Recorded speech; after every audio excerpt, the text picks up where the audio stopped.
കരൾ രോഗം ഒരു നിശബ്ദ കൊലയാളിയാണ്. നമുക്കിവിടെ ഈയിടെയായി കുറേ സെലിബ്രിറ്റീസിൻ്റെ ജീവൻ കരൾ രോഗം മൂലം നഷ്ടപ്പെടുകയുണ്ടായി. അപ്പോൾ നമുക്കെല്ലാവർക്കും ഉണ്ടായിട്ടുള്ളൊരു സംശയമാണ്, ഇനി എനിക്കെങ്ങാനും കരൾ രോഗമുണ്ടോ? ഫാറ്റി ലിവർ അറിഞ്ഞും അറിയാതെയും ഒരുപാട് ആളുകൾ അതിന് ട്രീറ്റ്മെൻറ്റ് എടുക്കുകയും എടുക്കാതിരിക്കുകയും ചെയ്യുന്നുണ്ട്.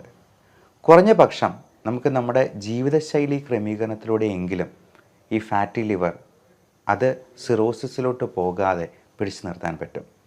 അതിനാദ്യമേ ഇതിൻ്റെ ലക്ഷണങ്ങൾ എന്തൊക്കെയാണ് എന്നുള്ളത് അറിയണം.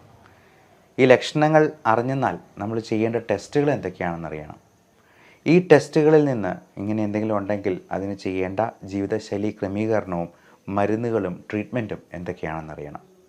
നമസ്കാരം, ഞാൻ doctor Bibin Jose, Pulmo medical centre, Pala, Kanjirappally and Sulthan Bathery. കരൾ രോഗത്തിൽ നമുക്ക് ഉണ്ടാകുന്ന ലക്ഷണങ്ങളെ ആദ്യമേ പരിചയപ്പെടാം. ഏറ്റവും കോമൺ ആയിട്ട് കാണുന്നത് സെൻട്രൽ ഒബീസിറ്റി എന്ന് പറയുന്ന വയറിൻ്റെ ഭാഗത്ത് കൊഴുപ്പ് കൂടുതൽ അടങ്ങിയിട്ടുള്ളൊരു സംഗതിയാണ്. അതോടൊപ്പം തന്നെ കൈകാലുകൾ ശോഷിച്ചു പോവുക, മസിൽ വേസ്റ്റേജ് ഉണ്ടാകുക. ഈ വേസ്റ്റേജ് എന്ന് പറഞ്ഞാൽ നമുക്ക് ശോഷിച്ച് നിൽക്കുന്ന കൈകാലുകൾ, നല്ല വീർത്തുള്ള വയറ്, ചില പുരുഷന്മാർക്കൊക്കെ ആണെങ്കിൽ സ്തനങ്ങൾ ഉണ്ടാകുന്നത് പോലെ, അല്ലെങ്കിൽ മെയിൽ ബ്രസ്റ്റ് എന്ന് പറയുന്ന സംഗതി കുറച്ച് കൂടുതലായിട്ടുണ്ടാവുക. അതേപോലെ കഴുത്തിന് ചുറ്റും ചെറിയ കറുപ്പ് കരിവാളിപ്പ് നിറം ഉണ്ടാവുക. അത് കൊച്ചു കുട്ടികൾക്ക് പോലും ഫാറ്റി ലിവർ ഉണ്ടെന്നുള്ളതാണ് നമ്മളെ ഞെട്ടിപ്പിക്കുന്ന ഒരു വസ്തുത. 4 വയസ്സുള്ള ഒരു കുട്ടിക്ക് ഗ്രേഡ് 3 ഫാറ്റി ലിവർ നമ്മൾ അൾട്രാസൗണ്ട് ചെയ്തപ്പോൾ ഞാൻ കണ്ടിട്ടുണ്ട്. അപ്പോൾ വണ്ണം വെച്ച് വരുന്ന പ്രവണത അത് ഈ ഫാസ്റ്റ് ഫുഡ് സംസ്കാരം കൊണ്ടും നമ്മൾ ഒത്തിരി മധുരം കാർബോഹൈഡ്രേറ്റൊക്കെ കഴിക്കുന്നത് കൊണ്ടും ചെറിയ രീതിയിലാണെങ്കിൽ പോലും മദ്യം കഴിക്കുന്നതും ഒക്കെ വളരെയധികം നമ്മുടെ കരളിനെ ദോഷം ചെയ്യുന്നുണ്ട്. നമ്മൾ വിചാരിക്കും നമുക്ക് വലിയ വണ്ണമൊന്നുമില്ല, നമ്മൾ വലുതായിട്ടൊന്നും മദ്യം കഴിക്കുന്നില്ല എന്ന്.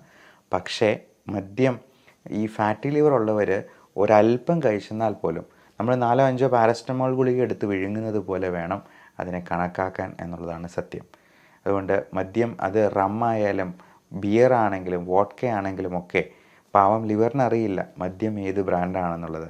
എത്ര അളവിൽ ആൽക്കഹോൾ ഉള്ളിൽ ചെല്ലുന്നു എന്നുള്ളതനുസരിച്ച് അതിൻ്റെ ദോഷവശങ്ങൾ അല്പസ്വല്പമൊക്കെ മാറിയിരിക്കുമെങ്കിലും നമ്മുടെ കിക്ക് കിട്ടാൻ വേണ്ടി കഴിക്കുന്നതായതുകൊണ്ട് ഇതിൽ ഉള്ളിൽ ചെല്ലുന്ന ആൽക്കഹോളിൻ്റെ അളവ് ഏകദേശമൊക്കെ തുല്യമായിരിക്കും എന്നുള്ളതാണ്. അതുപോലെ ബിഞ്ച് ഡ്രിങ്കിങ്, നിൽപ്പനടി എന്ന് പറയുന്ന ഒരു സംഗതിയുണ്ട്. ഒറ്റ നിപ്പിൽ തന്നെ ചിലപ്പോൾ 2-3 ലാർജ് വിഴുങ്ങിയിട്ട് പോകുന്നവരുണ്ട്. അപ്പോൾ അങ്ങനെയുള്ളവർക്ക് ലിവറിനെ ഭയങ്കരമായിട്ട് അത് ബാധിക്കും എന്നുള്ളത് പ്രത്യേകം ഓർക്കുക. മദ്യം തൊടാതിരിക്കുകയാണ് ഏറ്റവും നല്ലത്. അതേപോലെ തന്നെ ഒത്തിരി മധുരം അടങ്ങിയിട്ടുള്ള പഴങ്ങളും ഈ പറഞ്ഞ പോലെ പ്രശ്നം ഉണ്ടാക്കാം. നമ്മൾ വിചാരിക്കും പഴങ്ങളെല്ലാം നല്ലതാണല്ലോ, ഒത്തിരി നല്ലതാണ് എന്ന് പറഞ്ഞ് ഒരുപാട് കഴിക്കാനായിട്ടുള്ള സാധ്യതയുണ്ട്. എന്നാൽ ഒരുപാട് മധുരം അടങ്ങിയിട്ടുള്ള, പ്രത്യേകിച്ചും മാങ്ങാപ്പഴം പോലുള്ള, ചിക്കു പോലെയുള്ള നല്ല ഫ്രക്ടോസ് കണ്ടൻ്റുള്ള പഴങ്ങൾ ഒഴിവാക്കുകയാണ് നല്ലത്. എന്നാൽ അത്ര മധുരമില്ലാത്ത ഏറ്റവും നല്ലത് പേരയ്ക്ക പോലുള്ള ഫ്രൂട്ട്സാണ്. പേരയ്ക്കയിൽ നല്ല വൈറ്റമിൻ സി കണ്ടൻ്റ് ഉണ്ട് എന്നുള്ളത് കൊണ്ട് അത് നല്ലതാണ്. ഇനി ലക്ഷണങ്ങളിലേക്ക് നമുക്ക് ബാക്കി ലക്ഷണങ്ങളും കൂടി ഒന്ന് അവലോകനം ചെയ്യാം. അടുത്തത് വരുന്നത് ഈ കരിവാളിപ്പ് നിറം നമ്മുടെ കാലുകളിൽ ഉണ്ടാകാം, അതുപോലെ മുഖത്തുണ്ടാകാം, നമ്മുടെ ദേഹത്ത് വയറുകളിൽ സ്പൈഡർ നേവി എന്ന് പറഞ്ഞ്, അതായത് ഞരമ്പുകളൊക്കെ തടിച്ച് നിൽക്കുന്നതായിട്ട് കാണാം. ഇനി വയറ്റിൽ നിന്ന് പോകുമ്പോൾ ചിലപ്പോൾ കോൺസ്റ്റിപ്പേഷനും ഗ്യാസ്ട്രൈറ്റിസും പ്രശ്നങ്ങളുമൊക്കെ ഈ കൂട്ടർക്കുണ്ടാകാൻ സാധ്യത കൂടുതലാണ്. ഫാറ്റി ലിവറിൻ്റെ ഭാഗമായിട്ട് ഈ എപ്പോഴും ഓക്കാനം വരിക, ഛർദ്ദിക്കാൻ തോന്നുക, ഛർദി ഉണ്ടാവുക, പിന്നെ വിളർച്ച ഉണ്ടാവുക, അമിതമായ ക്ഷീണമുണ്ടാവുക, ഒരുപാട് ദാഹം ഉണ്ടാകും, പക്ഷേ വെള്ളം കുടിച്ചെന്നാൽ പോലും ഛർദ്ദിക്കുന്ന ഒരവസ്ഥ ഉണ്ടാവുക. അപ്പോൾ ഇതൊക്കെ ബിലിറൂബിൻ കണ്ടൻറ്റ് കൂടുതലാവുമ്പോഴത്തേക്കും കാണുന്ന ലക്ഷണങ്ങളാണ്. അപ്പോൾ ഇങ്ങനെയുള്ള എന്തെങ്കിലും ലക്ഷണങ്ങളുണ്ടെങ്കിൽ നമ്മളൊരു ബ്ലഡ് ടെസ്റ്റ് ചെയ്യുക, ലിവർ ഫങ്ഷൻ ടെസ്റ്റ് ചെയ്യുക. അതിൽ തന്നെ ലിവർ എൻസൈംസ് ആയിട്ടുള്ള SGOT, SGPT. ഇപ്പോൾ ഫാറ്റി ലിവറിലൊക്കെ SGPT മാത്രമായിട്ട് 3 times എലവേറ്റഡ് ആയിട്ട് കാണാറുണ്ട്. അതായത് ഒരു 100-ന് മുകളിലൊക്കെ SGPT കൂടുതലുണ്ടെങ്കിൽ ഫാറ്റി ലിവർ നമ്മൾ ന്യായമായും സംശയിക്കണം. അതോടൊപ്പം വൈറൽ ഹെപ്പറ്റൈറ്റിസ് എന്ന് പറയുന്നത് വളരെ കോമൺ ആയിട്ട് നമ്മുടെ നാട്ടിൽ കാണുന്നുണ്ട്. പ്രത്യേകിച്ചും ജലത്തിലൂടെ പകരുന്ന ഹെപ്പറ്റൈറ്റിസ് എ. അതേസമയം ഹെപ്പറ്റൈറ്റിസ് ബിയും സിയും ഒക്കെ ബോഡി സെക്രീഷൻസിലൂടെ പകരുന്നതാണ്. അതായത് ബ്ലഡ്, രക്തം പോലെയുള്ള അൺപ്രൊട്ടക്റ്റഡ് സെക്സിലൂടെ വേണമെങ്കിലും പകരാവുന്ന ഹെപ്പറ്റൈറ്റിസ് ആണ് ബിയും സിയും ഒക്കെ. അപ്പോൾ അതിൻ്റെ ആൻറ്റിജൻ ടെസ്റ്റും കൂടി നമ്മൾ ഇതിൻ്റെ കൂടൊപ്പം ചെയ്യുന്നത് നന്നായിരിക്കും. അതോടൊപ്പം അത്യാവശ്യമായിട്ട് ചെയ്യേണ്ട ഒന്നാണ് അൾട്രാസൗണ്ട് അബ്ഡമൻ. ഈ USG സ്കാനിൽ ഫാറ്റി ലിവറിൻ്റെ ഗ്രേഡിങ് നമുക്ക് ഏകദേശം മനസ്സിലാക്കാൻ പറ്റും. അപ്പോൾ ഗ്രേഡ് 1, 2, 3 അതിൻ്റെ അടുത്ത സ്റ്റേജാണ് ലിവർ സിറോസിസ് എന്ന് പറയുന്നത്. ഈ സിറോസിസും പിന്നീട് കൂടുതലായിട്ട് പ്രോഗ്രസ് ചെയ്ത് കഴിയുമ്പോഴത്തേക്കും അത് ഒരു ക്യാൻസർ രൂപത്തിലേക്ക് മാറുകയാണ്. HCC എന്ന് പറയുന്ന ഹെപ്പാറ്റോ സെല്ലുലാർ കാർസിനോമ എന്ന അവസ്ഥയിലേക്ക്. ഈ ഫാറ്റി ലിവറിൽ സംഭവിക്കുന്നത് നമ്മുടെ ലിവറിൻ്റെ കോശങ്ങളെല്ലാം ഉണങ്ങി അത് ചുരുങ്ങിപ്പോവുകയാണ്. ഇപ്പോൾ ഒരു തേങ്ങ ഉണങ്ങിപ്പോകുന്നത് പോലെ, നല്ല ഹെൽത്തി ആയിട്ടുള്ള തേങ്ങ ഉണങ്ങിപ്പോകുമ്പോൾ എന്താ സംഭവിക്കുക? അത് ചുരുങ്ങി അങ്ങ് പോകും. ഇതേപോലെ അതിൻ്റെ ജലാംശമൊക്കെ നഷ്ടപ്പെട്ട് ഒരു ഫൈബ്രസ് സ്കാറിങ് എന്നുള്ളൊരു സ്റ്റേജിലോട്ട് പോകുന്നതിനെയാണ് ലിവർ സിറോസിസ് കൊണ്ട് ഉദ്ദേശിക്കുന്നത്.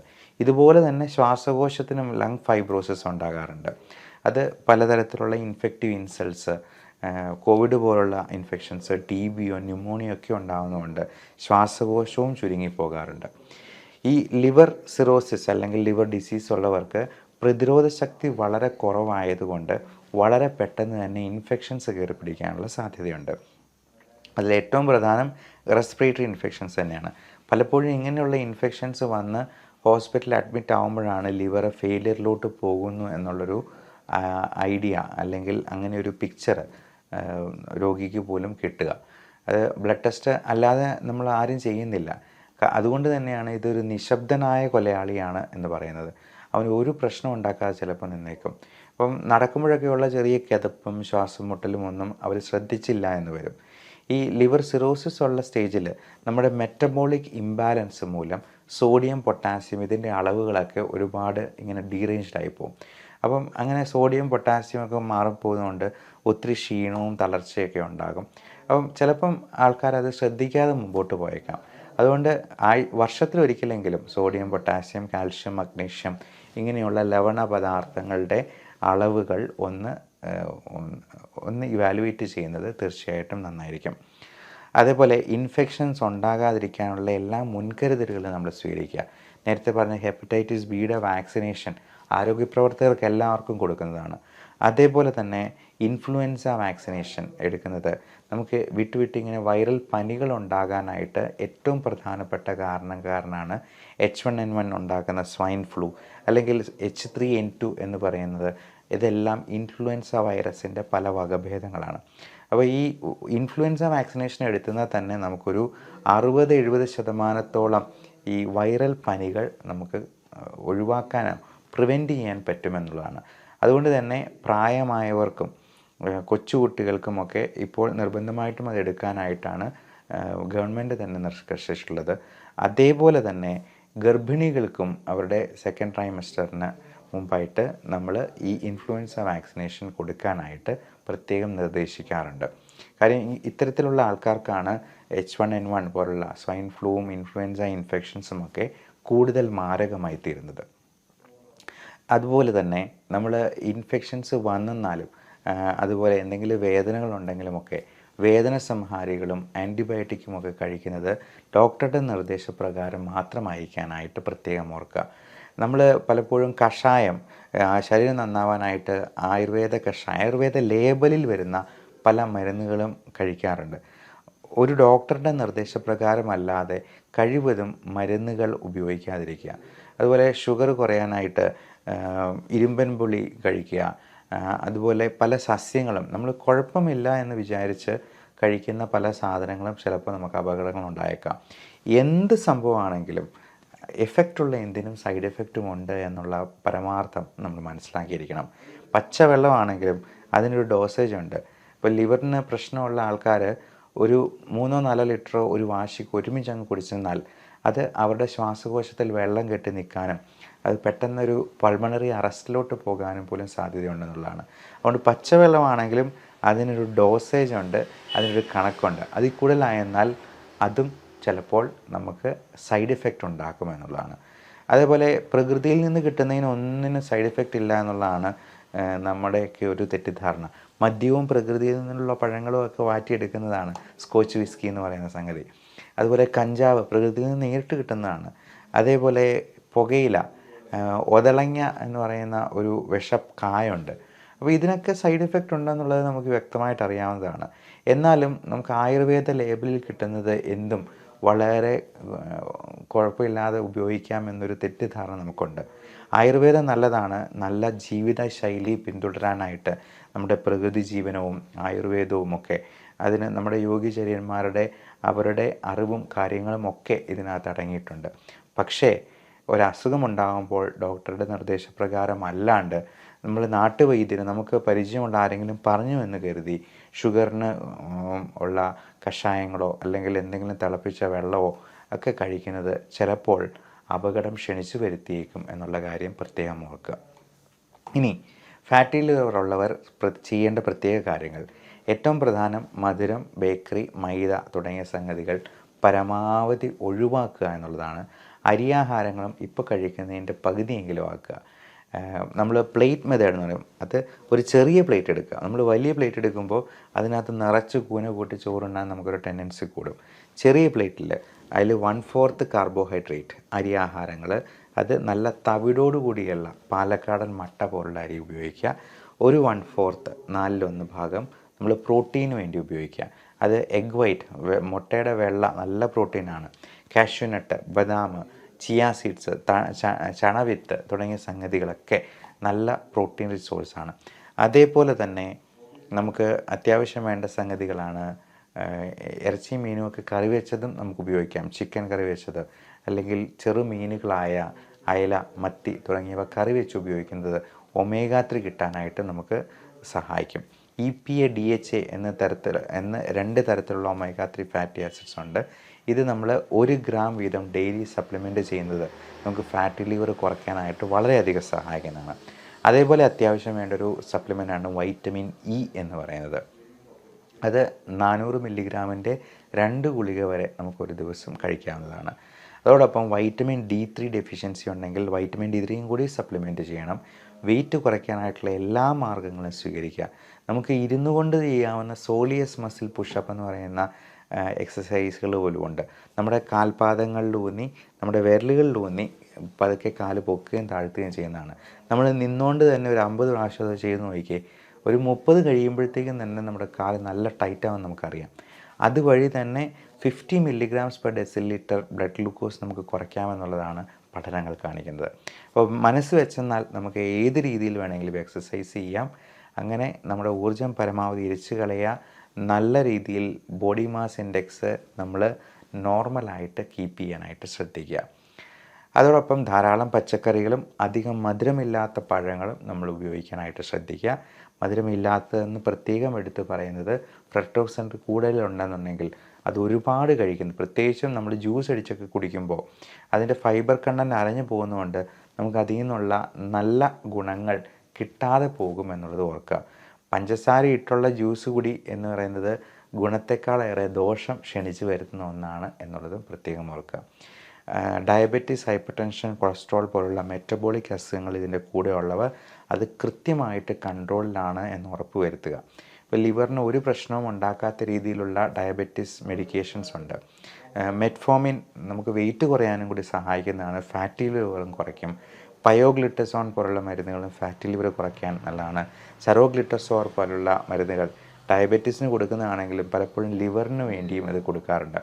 അതുപോലെ ഗ്ലൂട്ടാത്തയോൺ എന്ന് പറയുന്നത് നമുക്ക് മുഖം വെളുക്കാനും കൂടി സഹായിക്കുന്ന ഒന്നാണ്. ഗ്ലൂട്ടാത്തയോണിൻ്റെയൊക്കെ പൗഡറായിട്ട് സാഷേ ഫോമിൽ നമുക്കത് കിട്ടും. ഈ സാഷേ നമുക്ക് വെള്ളത്തിൽ അരിച്ച്, അത് പല ഫ്ലേവറുകളുണ്ട്, സ്ട്രോബെറി ഫ്ലേവറിലൊക്കെ ഉള്ള. ഞാൻ കൊളാജനും ഗ്ലൂട്ടാത്തയോൺ സാഷേ എല്ലാ ദിവസവും ഒരു ഗ്ലാസ് കുടിക്കാനായിട്ട് ശ്രദ്ധിക്കാറുണ്ട്.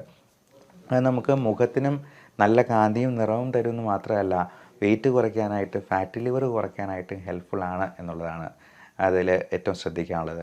അതുപോലെ vitamin C, B complex, zinc, copper, magnesium, selenium തുടങ്ങിയ മിനറൽസും നമ്മൾ ഇതിനോടൊപ്പം തന്നെ സപ്ലിമെൻറ്റ് ചെയ്യണം. ലൈക്കോപ്പീൻ അടങ്ങിയിട്ടുള്ള ബ്രൈറ്റ് റെഡ് കളേർഡ് ഫ്രൂട്ട്സ്, അത് ടൊമാറ്റോ, ആപ്പിൾ, പോംഗ്രനേറ്റ് തുടങ്ങിയ നല്ല കളറുള്ള ക്യാരറ്റ്, ഇതും ABC ജ്യൂസ് എന്ന് പറയുന്ന ഒന്നുണ്ട്, ആപ്പിൾ ബീട്രൂട്ട് ക്യാരറ്റ്. നമുക്ക് രാത്രിയിലത്തെ അത്താഴം മാറ്റിയിട്ട് ABC ജ്യൂസ് മാത്രമായിട്ട് 1-2 ഗ്ലാസ് കുടിക്കാവുന്നതാണ്. അങ്ങനെ ഒരാഴ്ച കുടിച്ചിട്ട് നമ്മൾ BP നോക്കിയാൽ തന്നെ BP അത്രയും കുറഞ്ഞിരിക്കുന്നത് കാണാം. മാത്രമല്ല ഫാറ്റി ലിവറൊക്കെ കുറയ്ക്കാൻ ഏറ്റവും അത്യുത്തമമായിട്ടുള്ള ഒന്നാണ് ABC ജ്യൂസ്. ഞാൻ അതും ഡെയിലി 1 ഗ്ലാസ് എങ്കിലും കുടിക്കാനായിട്ട് ശ്രദ്ധിക്കാറുണ്ട്. അതുപോലെ ആൻറ്റി ഇൻഫ്ലമേറ്ററി പ്രോപ്പർട്ടീസ് ഒരുപാടുള്ള ഒരു സംഗതിയാണ് കുർക്കുമിൻ, മഞ്ഞൾ. അത് കുർക്കുമിൻ കോഫി ആയിട്ട് ഇപ്പോൾ കിട്ടും, കുർഫി എന്ന ചുരുക്കപ്പേരിൽ. അതും ഡെയിലി 2 കപ്പ്. നമ്മൾ സാധാരണ കാപ്പി കുടിക്കുന്നതിനേക്കാൾ നല്ലതാണ് കുർഫി ആയിട്ട് കുടിക്കുന്നത്. അത് തേങ്ങാപ്പാലിൻ്റെ എസൻസോട് കൂടിയാണ്. നമ്മൾ പാല് ഒരു നല്ല ആഹാരമല്ല, പക്ഷേ പകരം നമുക്ക് തേങ്ങാപ്പാൽ കറികളിലാണെങ്കിലും കാപ്പിയിലാണെങ്കിലും വേണമെങ്കിൽ നമുക്ക് ഉപയോഗിക്കാവുന്നതാണ്. ഈ കോക്കനട്ട് എന്ന് പറയുന്നത് നമുക്ക് അതിലധികം കാർബോഹൈഡ്രേറ്റ്സ് ഇല്ല, അതിൽ നിന്നുള്ള കാലറി എന്ന് പറയുന്നത് ഗ്ലൂക്കോസ് ആയിട്ട് ഡയറക്റ്റ് കയറില്ല എന്നുള്ളത് കൊണ്ട് കോക്കനട്ടും നല്ലൊരു സംഗതിയാണ്. ഇനി വെർജിൻ കോക്കനട്ട് ഓയിൽ നമുക്ക് നല്ല ആൻറ്റി ഓക്സിഡൻസ് തരുന്നൊരു സപ്ലിമെൻ്റാണ്. അതുപോലെ നമ്മുടെ മുൻപിൽ വെച്ച് തന്നെ ഉണ്ടാക്കുന്ന വെളിച്ചെണ്ണ ഉപയോഗിക്കുന്നതാണ് ഏറ്റവും നല്ലത്. നമ്മൾ വിപണിയിൽ നിന്ന് വാങ്ങുന്ന സൺഫ്ലവർ ഓയിലൊന്നും അതിനകത്ത് സൺഫ്ലവറുമായിട്ട് യാതൊരു പുലബന്ധം പോലും ഇല്ല എന്നുള്ളതായിരിക്കും ചിലപ്പോൾ സത്യം. അപ്പോൾ ഇതിൻ്റെ കാര്യങ്ങൾ, ഇത് ഉണ്ടാക്കുന്ന കാര്യങ്ങൾ കൂടി നമുക്ക് ശ്രദ്ധിക്കാൻ പറ്റിയെന്നാൽ ആ എണ്ണയാണ് നമുക്ക് ഏറ്റവും നല്ലത്. അതുപോലെ ഒലിവ് ഓയിലാണെങ്കിലും ഹെൽത്തി ആയിട്ടുള്ളൊരു ഓയിലാണ്. ഇതിൻ്റെയൊക്കെ പ്യൂരിറ്റി നമ്മൾ ഉറപ്പുവരുത്തേണ്ടതുണ്ട്. അപ്പോൾ എല്ലാവരും അവരവരുടെ ലിവറിൻ്റെ ആരോഗ്യത്തെപ്പറ്റി കൂടി ബോധവാന്മാരാകുക. ഈ fatty liver, diabetes, hyper tension, cholesterol അതിൻ്റെ കൂടെ വരുന്ന ഒരു പാക്കേജ് പോലെയാണ് ഹാർട്ട് അറ്റാക്ക്, സ്ട്രോക്ക്, മറ്റ് കാർഡിയോ പൾമണറി അറസ്റ്റ് ഒക്കെ വരുന്നത്. അപ്പോൾ എന്തെങ്കിലും ഒരു ഇൻഫെക്ഷൻസ് വരുമ്പോൾ മാത്രമായിരിക്കും നമ്മൾ ഞെട്ടലോടെ തിരിച്ചറിയുക നമ്മുടെ ആന്തരിക അവയവങ്ങൾ പലതും വർക്കിംഗ് കണ്ടീഷനിലായിരുന്നില്ല എന്നുള്ളത്. അങ്ങനെ ഒരു സ്ഥിതി വരാതിരിക്കട്ടെ. എല്ലാവർക്കും നല്ല ആയുസ്സും ആരോഗ്യവും ഉണ്ടാകട്ടെ എന്ന് പ്രാർത്ഥിച്ചുകൊണ്ട് love and regards, doctor Bipin Jose, Pulmo medical centre, Pala, Kanjirappally and Sulthan Bathery.